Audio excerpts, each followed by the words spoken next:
Bible గ్రంథంలో ఉన్న అన్నదమ్ముల గురించి మనం తెలుసుకుందాం. వారే కయ్యూను, హేబేలు. వారి తల్లిదండ్రులే ఆదాము, హవ్వలు. కయ్యూను భూమిని సేద్యపరచువాడు. హేబేలు గొర్రెల కాపరి. ఒకరోజు కయ్యూను, హేబేలిద్దరూ దేవునికి బలులు అర్పించాలని అనుకున్నారు. హేబేలు దేవునికి శ్రేష్టమైన దానిని ఇచ్చెను.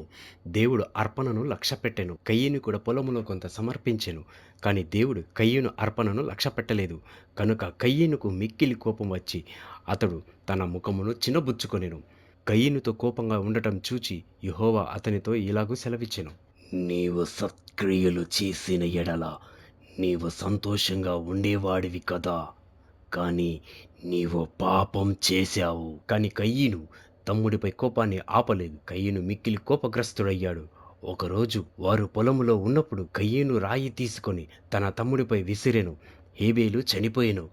దేవుడు హేబేలు ఎక్కడ ఉన్నాడని కయీనును అడగగా, నేనెరుగను, నా తమ్మునికి కావలివాడనా? దేవునికి తెలుసు ఏం జరిగిందని. నీ తమ్ముడిని నీవు చంపావని నాకు తెలుసు. కయీను యొక్క జీవితం ఆ దినము నుండి ఎంతో దుర్లభంగా మారింది.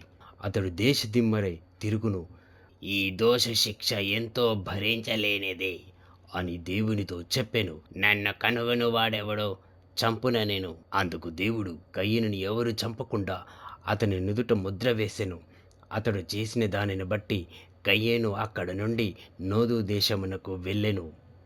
ఈ స్టోరీలో మనం తెలుసుకోవలసిన నీతి, అసూయ, కుళ్ళు, కుతంత్రం ఉంటే ఇవన్నీ మనల్ని పరలోకానికి తీసుకెళ్ళలేదు. అందరితో సమాధానముగా ఉండాలి.